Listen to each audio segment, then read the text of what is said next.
El Consejo de Ministros ha aprobado hoy la venta de test COVID en farmacias sin receta médica. La medida pretende agilizar los diagnósticos COVID e intentar contener la propagación del virus en un momento en el que no crece solo en Canarias, sino en el resto del país, con casi 600 casos por cada 100.000 habitantes. Tendrán un precio asequible y el resultado estará listo en 15 minutos. Tendremos acceso a un test para controlarnos la infección por COVID en casa, con lo cual la rapidez y el número de pruebas que se pueden hacer será muy superior al que se está haciendo ahora mismo. Hola, muy buenas tardes. Ahora se abre un debate porque lo importante es que la persona que dé positivo en COVID lo comunique. Jonathan Dennis, madre de estos test COVID, pueden ser todo un avance para frenar los contagios entre los más jóvenes. Sí, ese es al menos uno de los objetivos de estos test de autodiagnósticos que acaba de autorizar el Consejo de Ministros, detectar antes los casos y prevenir los brotes, aunque el Gobierno ha hecho un llamamiento a todos los ciudadanos para que en caso de que den positivo no se lo callen y se lo comuniquen de forma inmediata a su centro de salud, que deberá chequear ese positivo con una nueva prueba. Y ojo a las consecuencias sociales que está teniendo la pandemia aquí en Canarias. Según los trabajadores sociales, ha aumentado la pobreza y ya son 300.000 las personas que se encuentran en riesgo de exclusión. Además, esta crisis sanitaria está afectando a las personas con discapacidad, que cada vez tienen más problemas para acceder a un empleo. Ha aumentado en torno a un 20% el tema de la demanda de ayuda en los ayuntamientos. El malestar psicológico de la gente ha aumentado bastante, principalmente porque todos nuestros procedimientos, hábitos, costumbres y modo de vida cambiaron drásticamente. Y ya hay un compromiso del Gobierno estatal para resolver cómo quedan las producciones audiovisuales en el REF canario. La ministra de Hacienda se ha comprometido a fijar en el 80% el diferencial fiscal para las producciones audiovisuales. Lo ha hecho tras una reunión con representantes del PSOE de Canarias y Nueva Canarias. Luego vemos las reacciones de todos los grupos. Y sigue el alza imparable de los precios en la electricidad. Este martes se alcanza el segundo precio más caro de la historia. Esto nos sitúa a la cabeza de toda Europa como el país en el que más se encarece este bien de consumo básico. Esto es lo que piensan en la calle. Lo veo muy mal, pero está claro que el que tiene el control es el Estado. El Estado es el que tiene que regular y el que tiene que marcar unas normas y unas pautas. Encima nos vino casi 9 euros de más por la diferencia de la subida. Es verdad que está subiendo, lo noto. El recibo llega todos los meses y ha subido. La caravana Abriendo Fronteras ha continuado hoy con las acciones para denunciar la situación de la migración en las islas. Hoy la organización ha estado en la delegación del Gobierno en Canarias y en el cementerio de Agüimes, en Gran Canaria, donde han sido enterrados algunos de los migrantes que han llegado a las islas. Sigue el goteo de personas que pierden la vida ahogados en el archipiélago, 23 en lo que llevamos de año. El último, un hombre de 45 años que ha fallecido ahogado en la playa de Costa Calma, en la isla de Fuerteventura. Para prevenir, en Las Palmas de Gran Canaria han mostrado hoy cómo afrontan un ahogamiento. Ha sido durante la presentación del dispositivo de seguridad para las playas este verano. Loco, en 10 minutos, ¿viste? Exagerado. Y en Castillo del Romeral, en el sur de Gran Canaria, un incendio de una vivienda se ha saldado con 2 heridos leves por inhalación de humo y quemaduras. Las llamas prendieron una caseta de madera de una azotea y afectaron a otra casa. La columna de humo fue visible a varios kilómetros de distancia. En La Palma afrontan este verano con más optimismo que los anteriores, con las balsas al 64% de su capacidad.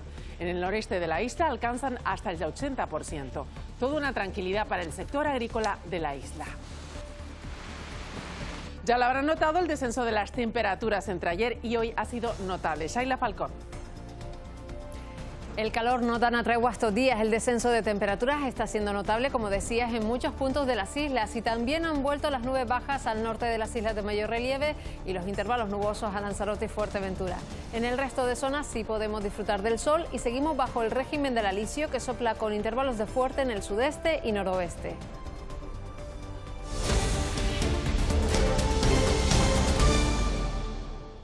Comenzamos ya con el avance de esta quinta ola que preocupa cada día que pasa. De hecho, la situación en los centros hospitalarios de varias islas se encuentra empezando a ser más complicada. 3 de los 4 hospitales de Tenerife y Gran Canaria han tenido que ajustar la mayor demanda asistencial con nuevos planes de contingencia.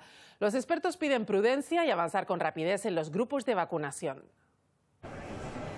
Sin la eficacia de las vacunas, esta quinta ola hubiera dibujado un escenario espantoso, terrorífico, porque el número de ingresos en UCI hubiera sido dramático y sobre todo también porque el número de fallecimientos hubiera sido terrorífico. Detrás de estos datos está la variante Delta. Si durante la primera ola una misma persona podía contagiar otras 3, ahora con la nueva cepa predominante la cifra casi se triplica.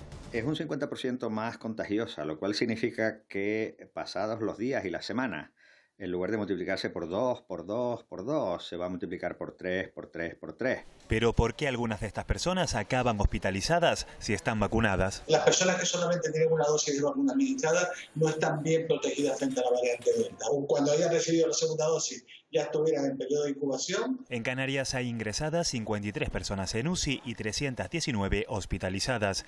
Números que han hecho que varios hospitales activen nuevos planes de emergencia que podrían alargarse. Cuando ya hemos vacunado a la población, por ejemplo, de los 12 años hacia arriba, no se van a producir más repuntes ni más crisis. ¿Y eso cuándo será? A finales de agosto. Para alcanzar cuanto antes esta meta, en Gran Canaria y Tenerife se ha activado un sistema sin cita para mayores de 18 años que no hayan recibido ninguna dosis. Ponte relajada, maravilloso. Esa es la situación sanitaria, pero la pandemia ha provocado además un aumento de la pobreza en las islas. Según el Colegio Oficial de Trabajadores Sociales, 300.000 personas se encuentran en riesgo de exclusión social en Canarias. Son precisamente los que más sufren problemas de salud mental. 13 años después de la crisis de 2008, los trabajadores sociales siguen con el mismo discurso. Las administraciones públicas tienen que dar respuesta a las personas en riesgo de exclusión social. Ha aumentado en torno a un 20% el tema de la demanda de ayuda en los ayuntamientos, incluso se ha triplicado la asistencia a las personas en los ayuntamientos. Es el grupo que sufre más problemas de salud mental. Según datos del CIS, más de un 6% de la población ha acudido a un profesional desde el inicio de la pandemia con síntomas de ansiedad o depresión. Más del doble son mujeres y la prescripción de psicofármacos es 3 veces superior en personas sin recursos. El Colegio de Psicólogos pide estar presente en atención primaria. Dándole herramientas a esa persona para que sepa afrontar esa situación de tensión emocional o de malestar general que un evento se puede encontrar. En cambio, si tendemos a la medicación, puede generar un segundo problema, y es que puede dar lugar a una adicción. La ratio entre los países del entorno es de 20 psicólogos por cada 100.000 habitantes. En España no llega a 6. Un debate que se ha abierto, dicen, tras confirmarse el deterioro de estas patologías incluso entre niños y adolescentes. Desde disminuir considerablemente las posibilidades de encontrar un empleo hasta un empeoramiento de su estado de salud, son solamente algunas de las conclusiones que se recogen en este segundo estudio presentado por el Observatorio de Discapacidad y de Acceso al Mercado Laboral de la Fundación ONCE. La actual situación da como condición que hemos de movernos utilizando, por ejemplo, plataformas que permiten evitar los desplazamientos o los encuentros físicos.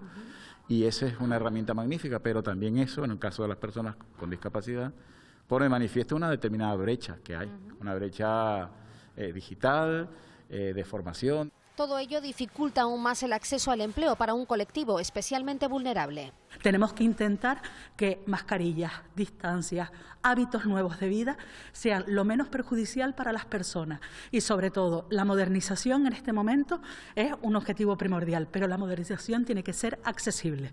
Y que suponga una herramienta más para minimizar los efectos negativos de la crisis sociosanitaria que deja un elevado número de personas en riesgo de pobreza, afectando ya al 32,5% de la población con discapacidad. Y a esta hora de la tarde arranca en Madrid el Consejo Interterritorial de Salud. La reunión se ha adelantado 24 horas ante la subida de contagios en todo el país. De hecho, la incidencia acumulada a 14 días roza ya los 600 casos cada 100.000 habitantes. Jonathan Dennis, ¿qué asuntos hay sobre la mesa? Pues el toque de queda será sin duda una semana más uno de los asuntos que va a estar encima de la mesa de este Consejo Interterritorial de Salud, que, como decías, va a comenzar en tan solo unos minutos en este Palacio de la Moncloa, sobre todo después de los diferentes criterios que están mostrando los tribunales superiores de justicia de las comunidades autónomas. De hecho, en Navarra hace tan solo unas horas su Tribunal Superior de Justicia lo ha denegado, al igual que en Canarias, y en este sentido el presidente del País Vasco, Iñigo Urkullu, le ha mandado una carta al presidente del Gobierno, a Pedro Sánchez, pidiéndole expresamente que decrete el toque de queda y también el uso obligatorio nuevamente de las mascarillas en todos los exteriores. Como decimos, estos dos asuntos se van a tratar en el Consejo Interterritorial de esta tarde, pero el Ejecutivo ya ha avanzado que no es partidario de decretar esto en todo el país. Dice que las comunidades autónomas siguen teniendo margen para aplicar medidas en función de su situación epidemiológica, aunque eso sí, se abre al diálogo y a la colaboración. Jonathan, todo eso en un día clave para contener la pandemia, con la aprobación en Consejo de Ministros de los test de autodiagnóstico sin receta en las farmacias. Sí, es uno de los asuntos que se ha aprobado en el Consejo de Ministros, que ha terminado hace tan solo unos minutos. La aprobación, la autorización de esos test de autodiagnóstico que se venderán a partir de mañana en las farmacias sin ningún tipo de receta. El Gobierno confía en que esto sea un nuevo paso con el que se permita ampliar el autodiagnóstico del Sistema Nacional de Salud, aunque eso sí han hecho un llamamiento a toda la ciudadanía para que, en caso de que den positivo, no se lo callen y lo comuniquen de forma inmediata a su centro de salud para que estos lo chequen de forma inmediata con una nueva prueba. Hasta que esto no se cheque por el centro de salud, no se considerarán positivos de forma oficial. Poder dispensar sin receta médica en las farmacias los test para que a título individual los ciudadanos puedan hacer un ejercicio de prevención para valorar si hubiera contagio. En cualquier caso, si el test diera positivo, tendríamos que recurrir al sistema sanitario para que efectivamente se chequeara de nuevo ese diagnóstico y se pudiera computar en su caso como contagiado. Realizar un test en casa es muy sencillo. Basta con sacar el hisopo de la caja e introducirlo en nuestras fosas nasales durante aproximadamente 5 segundos en cada una de ellas. Acto seguido, lo que deberemos de hacer es introducir el hisopo en el interior de este recipiente, que es donde se encuentra el disolvente, y lo removeremos aproximadamente durante unos 10 segundos. Con la mezcla que obtengamos en este recipiente verteremos 4 gotas en el reactivo, que es el que nos dará el resultado. En caso de que salga una raya roja en la T, habremos dado positivo. Acto seguido, lo que deberemos de hacer es autoconfinarnos y llamar a nuestro centro de salud más cercano. En principio es para hacerlo en casa, es un test de autodiagnóstico, igual que hacemos o que se hacen el de glucosa en casa.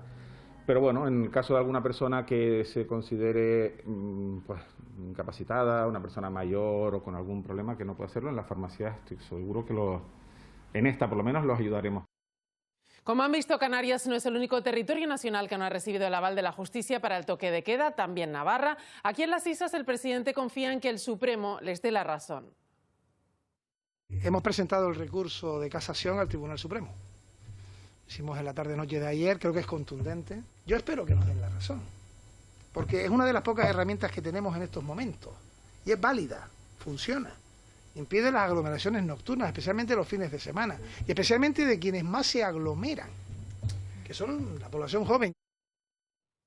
Unas declaraciones que el presidente hacía tras visitar la Cámara de Comercio de Santa Cruz de Tenerife, una de las sedes en las que se acaba de culminar la tramitación de las ayudas de 87 millones de euros puestas en marcha por el Ejecutivo para ayudar a más de 15.000 empresas y autónomos afectados por la pandemia. Restauración, cafeterías, transportes y comercio son los sectores que más se han visto beneficiados. La próxima semana se empezará a pagar también los 1.144 millones de euros procedentes del Estado.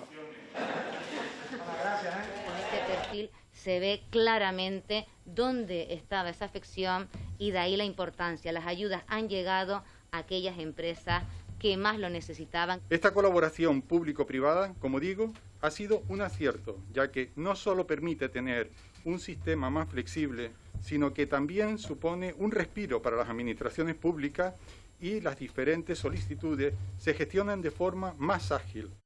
Y para transmitir que Canarias es un destino seguro, el presidente del Cabildo de Tenerife se ha reunido con cónsules de 17 países, a los que ha dado a conocer las medidas para frenar los contagios en la isla.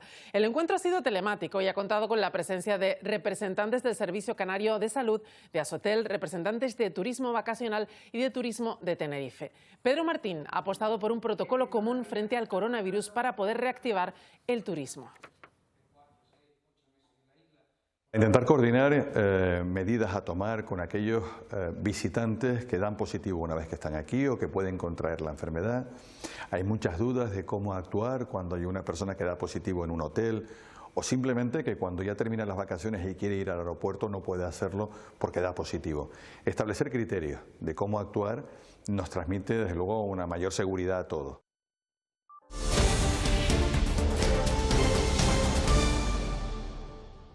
El Partido Socialista apostaba por el diálogo, por la vía política, que es la que finalmente ha resuelto este conflicto y sobre todo da garantías al futuro del sector en las islas, por lo tanto satisfacción absoluta. Yo no he hablado prácticamente de otra cosa, ¿no?, en todo este tiempo. Y luego en Canarias se ha producido un movimiento potentísimo desde el Gobierno de Canarias hasta el Parlamento de Canarias por unanimidad, rechazando este tipo de comportamientos. Sí celebramos que haya ese principio de acuerdo, sí celebramos que se haga una iniciativa legislativa por la cual se mantenga ya de manera perenne, sin fijar cantidades, sino ese diferencial del 80%. Y esta vía a mí me parece más positiva que el recurrir de forma fría ante el Constitucional, que indudablemente podría tener un final feliz o no.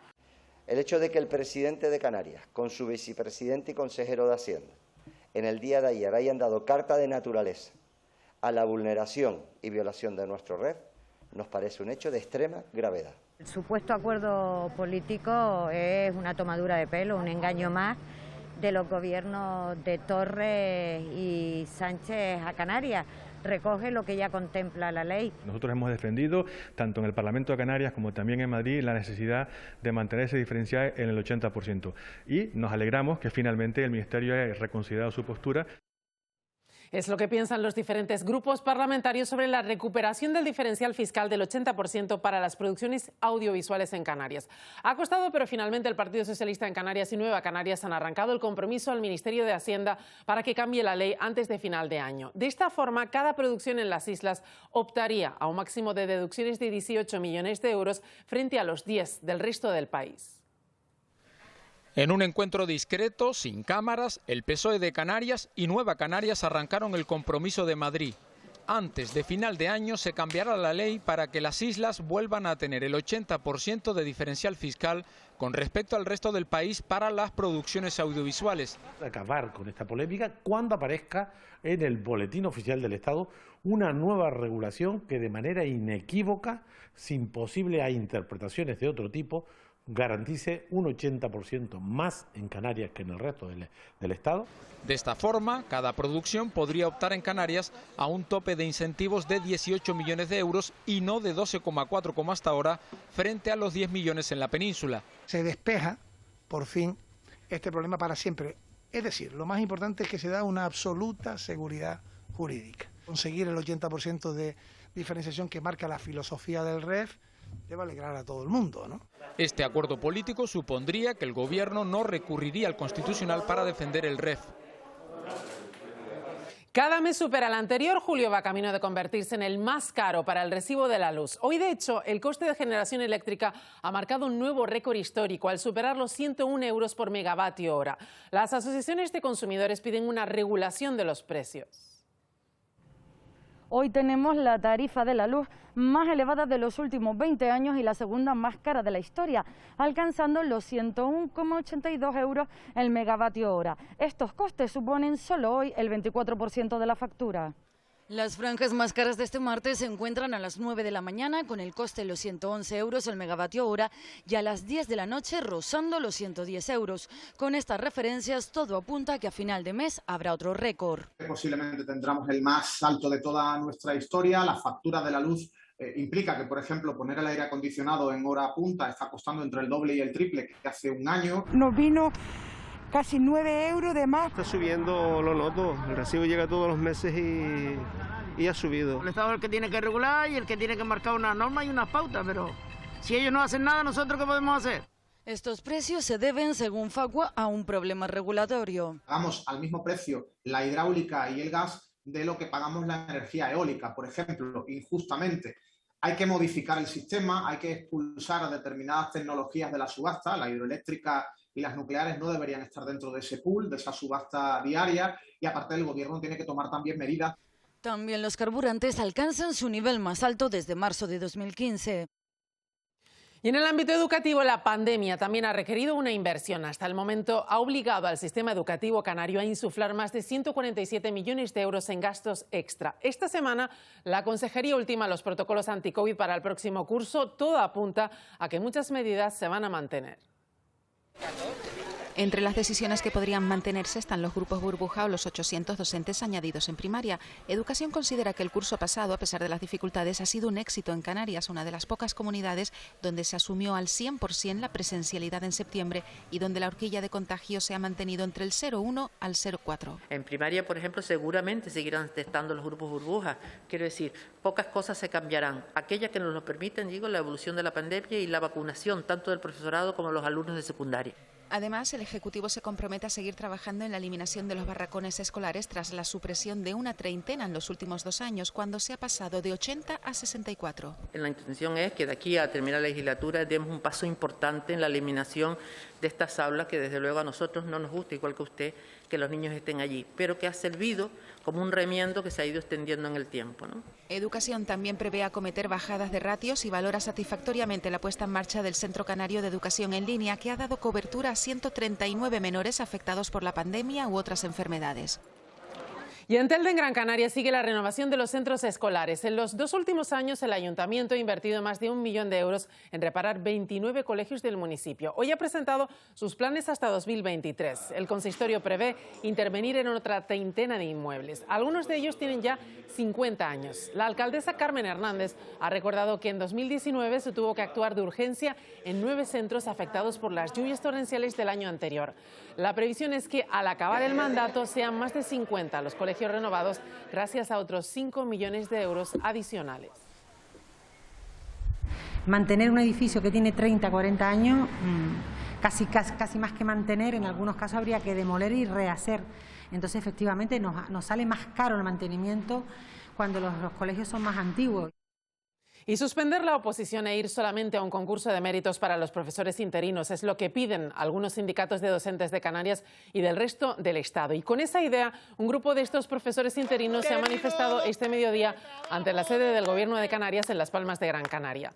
Las competencias sobre esta materia las tiene el Estado, aunque estos sindicatos quieren conocer la posición del Ejecutivo Autonómico sobre este asunto.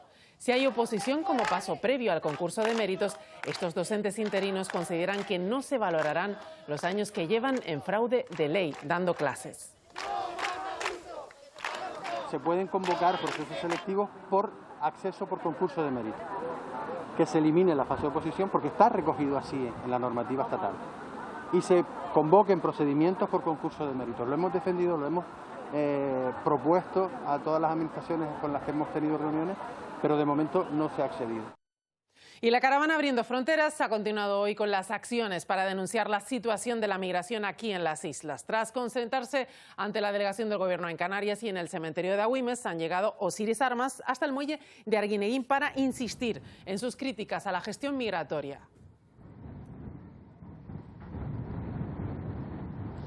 Aquí han definido este puerto de Arguineguín como la mayor vergüenza de la gestión migratoria durante el pasado año 2020. Han querido recordar que miles de personas pasaron por aquí durante meses, llegaron hasta Gran Canaria y se vieron obligados a permanecer en algunos casos hasta cerca de 20 días durmiendo y viviendo, pasando todo el día directamente sobre el asfalto. Esta ha sido la última parada aquí en Gran Canaria, una concentración que se ha llevado a cabo a las puertas del puerto, que hoy permanece cerrado, aseguran desde Puertos Canarios, por motivos de seguridad. La caravana Abriendo Fronteras se traslada esta tarde hasta la isla de Tenerife. Allí continuarán desde el día de mañana hasta el próximo sábado, llevando a cabo distintos actos reivindicativos e informativos. Este ha sido el último acto aquí en Gran Canaria. El primero se ha llevado a cabo esta mañana a primera hora en Las Palmas de Gran Canaria frente a la delegación del Gobierno. No son muertes, son asesinatos.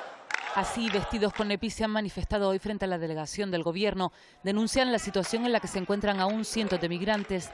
Aseguran que el verdadero virus que les afecta es la actual política migratoria. Son teóricamente más de izquierdas, la política migratoria en ese tema, ningún cambio. También han hecho una parada frente a un medio de comunicación para pedir responsabilidad y veracidad a la hora de informar sobre migración. Hay que ir a los datos, queremos una prensa con buenas prácticas periodísticas. Tampoco han querido olvidar a quienes perdieron la vida en la mar. La caravana se detuvo en el cementerio de Agüime, donde yacen los cadáveres de 20 migrantes que no consiguieron alcanzar su sueño. Hace meses yo estuve aquí enterrándoles. Había 20 cadáveres en un cayuco que avistó la avioneta de reconocimiento. Nosotros no somos hermanos de víctimas. Nosotros no somos padres de las víctimas. Nosotros somos víctimas porque estamos sufriendo el dolor día con día. Y seguimos con el drama de la migración, esta vez en Baleares, donde casi un centenar de migrantes han sido interceptados a bordo de 7 pateras que llegaron a lo largo de esta madrugada a las costas de Mallorca y Formentera. Todo en menos de 11 horas. En total fueron localizadas 88 personas, todos varones, excepto 2 mujeres. De nuevo aquí en Canarias, la niebla en el aeropuerto de Tenerife Norte ha provocado a primera hora de la mañana que 6 vuelos procedentes de Málaga, Madrid, Barcelona, Palma de Mallorca, Valencia y La Palma hayan tenido que ser desviados para aterrizar en Tenerife Sur. Solo uno de ellos, el de Málaga, también tuvo que salir desde el sur. La meteorología adversa dejó una humedad del 100% durante varias horas y una visibilidad de 500 metros en la cabecera de la pista, lo que propició que las llegadas sufrieran desvíos y también retrasos. Que debido a la niebla teníamos que esperar turno de aterrizaje porque había varios aviones que en ese momento llegaban. Y éramos el cuarto avión para aterrizar, entonces hemos tenido que estar 20 minutos, media hora esperando más o menos. ¿Y tenías que llegar? A 9:15, pero por la niebla se retrasó y llegamos ahora a las 10. Estoy esperando a unos familiares que vienen de Valencia y que les han destinado el vuelo al aeropuerto del sur. Niebla que había no podíamos aterrizar, hemos estado sobrevolando el aeropuerto, unos 25 minutos por ahí. Pero la verdad que muy bien, el piloto es un maquinón. Y la nueva ley de memoria democrática aprobada este martes en Consejo de Ministros contempla que Primo de Rivera no tenga un lugar preponderante en el Valle de los Caídos y se van a retirar además los títulos que dio Franco. La nueva ley tiene 2 objetivos fundamentales: la recuperación y la salvaguarda de la memoria y el reconocimiento de todas las víctimas del golpe de Estado del 36, asimismo también las violaciones de los derechos humanos. Los objetivos fundamentales de la ley de memoria democrática que hoy hemos aprobado son 2. El primero es la recuperación, la salvaguarda y la difusión de los valores democráticos y de los derechos fundamentales. El segundo objetivo de la ley es el reconocimiento de todas las víctimas del golpe de Estado de julio del 36 y de la posterior dictadura. Miramos a la actualidad internacional porque continúan las labores de reconstrucción y búsqueda al oeste de Alemania. El gobierno ha enviado al ejército a la frontera con Austria para poder ayudar a los servicios de emergencias. Varias vías siguen intransitables por la cantidad de escombros y barro que no han podido retirar los servicios de emergencia.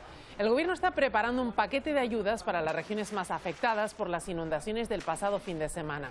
Lluvias que han sido consideradas como el peor desastre natural de los últimos 60 años. En Estados Unidos comenzamos el repaso a otras noticias que han ocurrido hoy en el resto del mundo. Primera sentencia para uno de los acusados de asaltar el Capitolio el pasado 6 de enero. Un juez federal ha condenado a 8 meses de prisión a Paul Hodgkin, que en la vista señaló estar arrepentido por participar en este asalto. 535 personas están acusadas de ser parte de esta revuelta. La autoridad electoral peruana ha confirmado al socialista Pedro Castillo como nuevo presidente del país andino. Su rival, Keiko Fujimori, tras proclamar dudas sobre esta victoria, finalmente ha aceptado los resultados. La Organización de Estados Americanos, la Unión Europea y Reino Unido certificaron la validez de estas elecciones. A primera hora de este martes han tenido lugar los funerales por las personas asesinadas el lunes por un terrorista suicida en un mercado de Bagdad. Al menos 35 personas fueron asesinadas en este ataque que ha sido reivindicado por el Estado Islámico. La mayor parte de los fallecidos eran niños y mujeres. El gobierno chino ya ha respondido a las acusaciones realizadas este lunes por Estados Unidos y algunos de sus aliados sobre su responsabilidad en un ciberataque a nivel global. Un alto portavoz del gobierno asiático señaló que es una acusación política sin ningún tipo de prueba.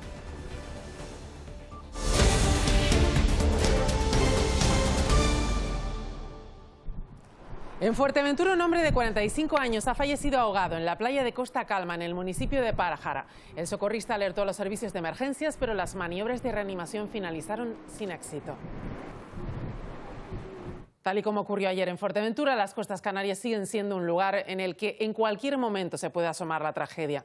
En verano el número de usuarios de nuestras playas se multiplica. Conscientes de ello, las autoridades también refuerzan los puntos de información para evitar ahogamientos. Uno de esos muchos sitios se puede encontrar estos días en Playa Honda.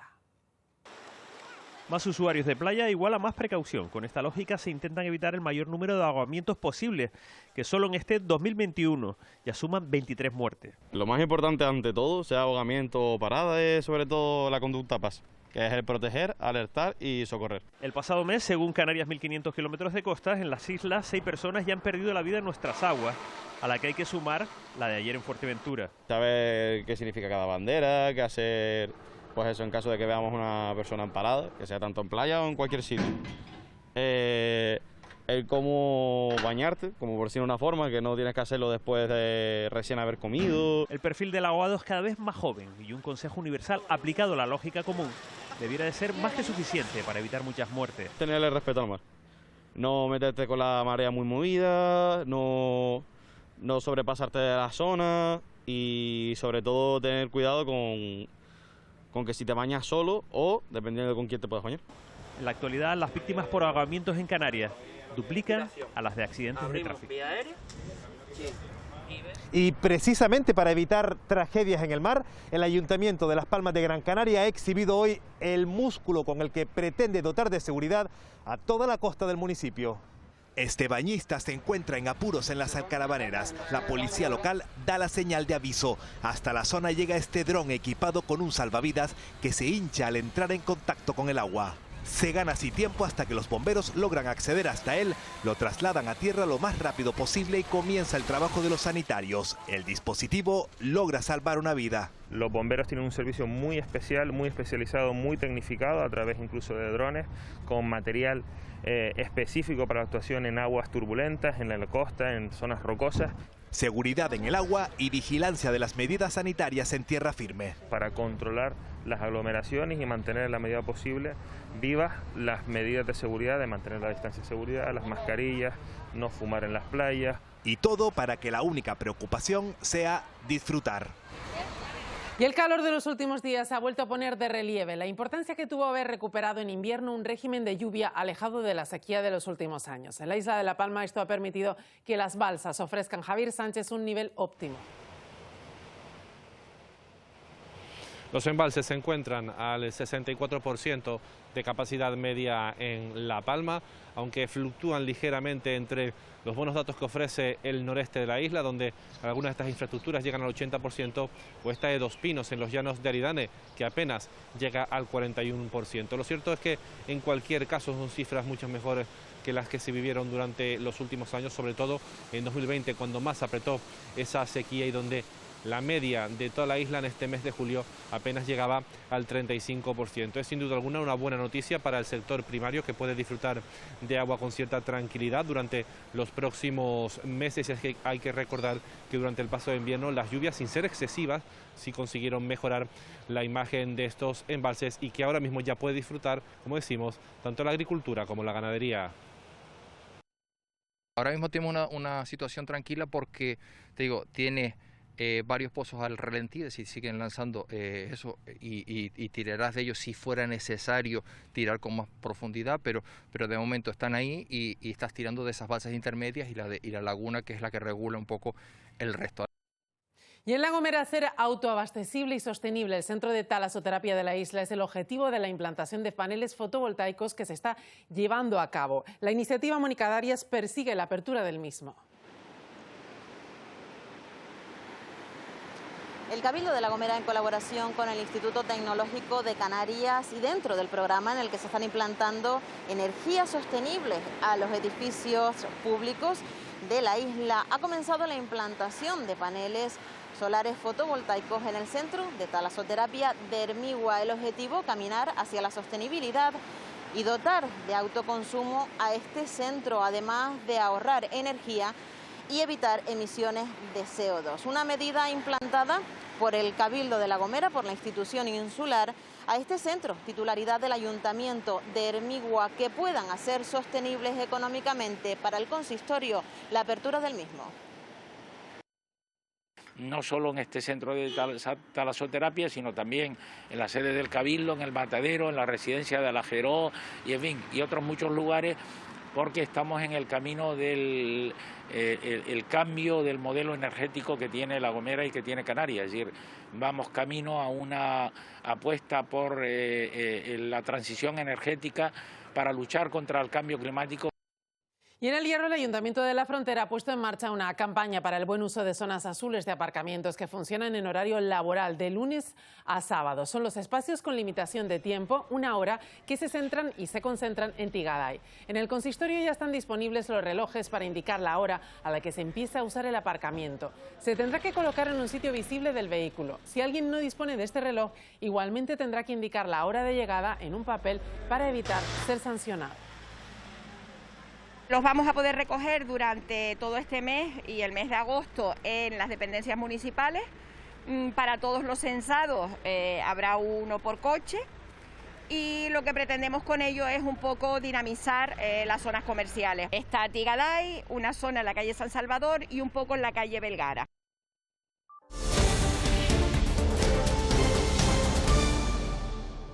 En 10 minutos, ¿viste? Exagerado. Exagerado. Hermano, los bomberos no están ahí, los bomberos están ahí ahora.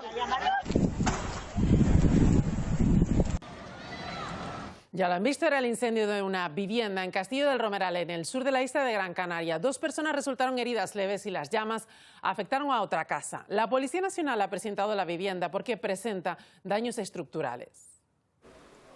Los daños del intenso fuego son visibles desde la calle. Los vecinos miran la fachada y aseguran que pudo ser peor. En 5 minutos ese fuego tan prendido. De loco, en 10 minutos, ¿viste? Exagerado.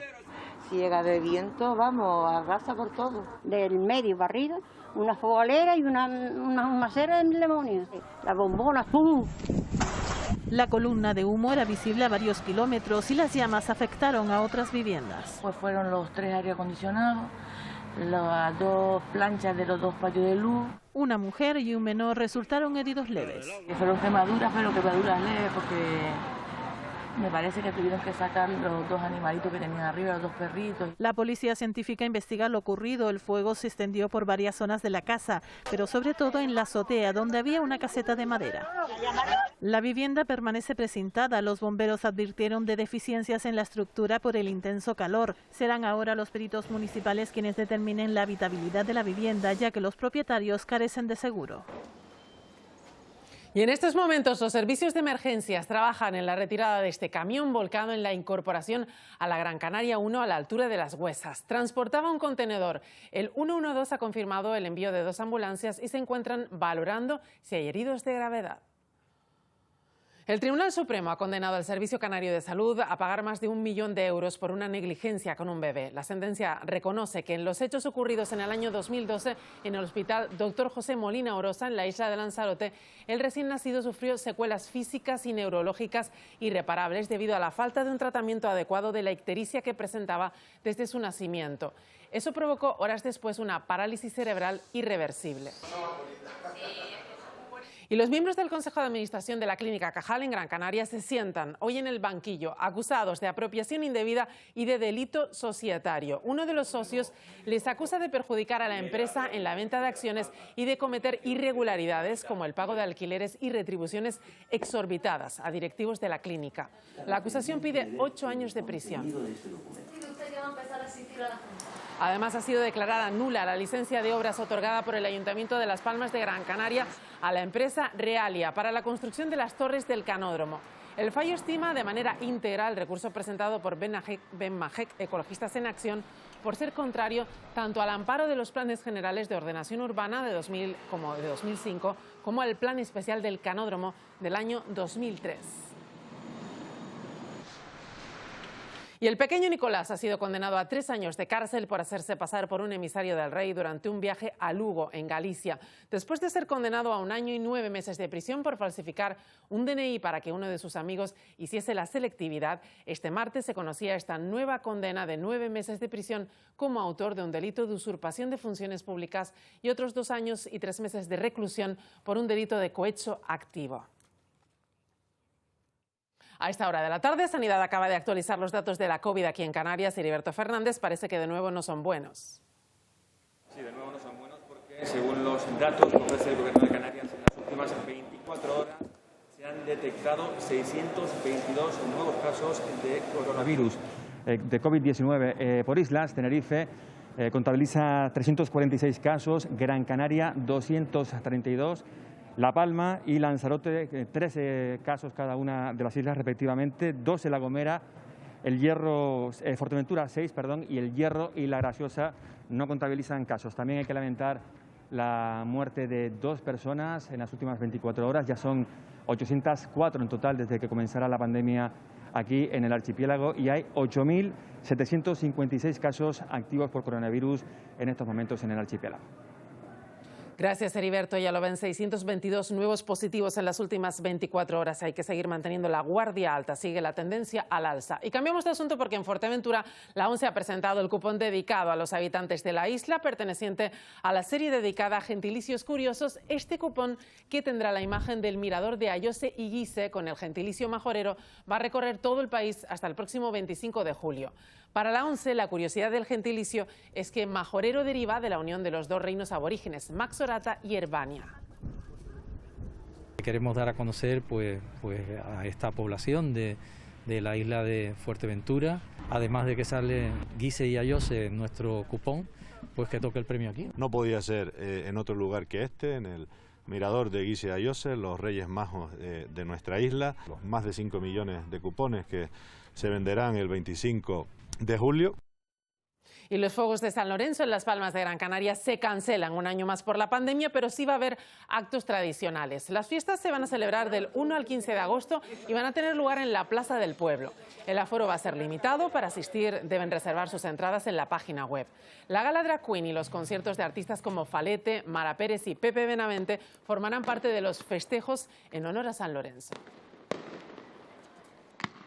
Va a haber tracas cuando se anuncian las misas y demás todos los días, pero no va a haber fuego, porque era imposible, con las recomendaciones sanitarias, prever aglomeración de gente que supone el espectáculo pirotécnico todos los años.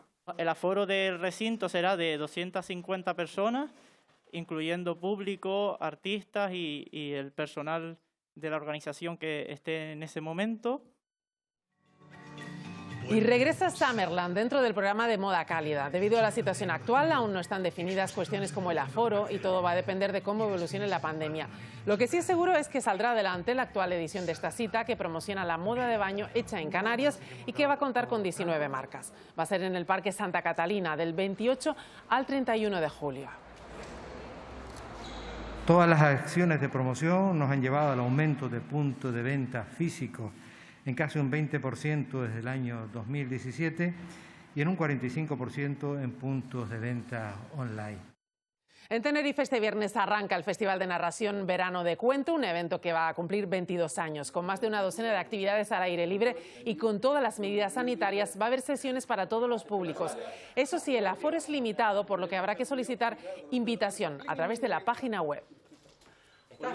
Un festival que convierta al Sausal durante un mes en un lugar de cuentos en el que la narrativa toma la palabra y que cada viernes y sábado nos llevará a soñar con y por lugares mágicos.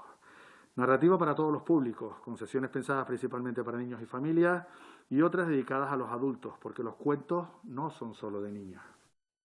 Bien, vamos ya con un adelanto de los deportes, porque la representación de deportistas canarios en la delegación española que acude a los Juegos Olímpicos va a tener una cierta presión, y es que estamos acostumbrados, Almudena, a que nos traigan medallas. Sí, Isabel, la verdad es que no nos tienen mal acostumbrados, o sí, depende todo de cómo se mire, y es que son 12 medallas las que han cosechado los deportistas de nuestra comunidad desde que Luis Doresti y Roberto Molina ganaran el oro en 1984. Casi todas en deportes de equipo, por lo que los medallistas son algunos más. En unos minutos vamos a repasar los hitos canarios en la historia del olimpismo moderno, además de otras noticias que nos trae el día, Isabel, y pendientes también de si los Juegos Olímpicos se pueden o no retrasar en el caso de que aumenten los casos de COVID. Vamos a ver qué es lo que pasa. Gracias, Almudena. Gracias, Isabel. Enseguida regresamos con el tiempo de los deportes. Antes, recuerden, una propuesta antropocéntrica es el nombre de la exposición fotográfica colectiva que se expone en el espacio La Cámara Fotográfica en La Laguna, en Tenerife. 7 fotógrafos muestran su reflexión sobre el ser humano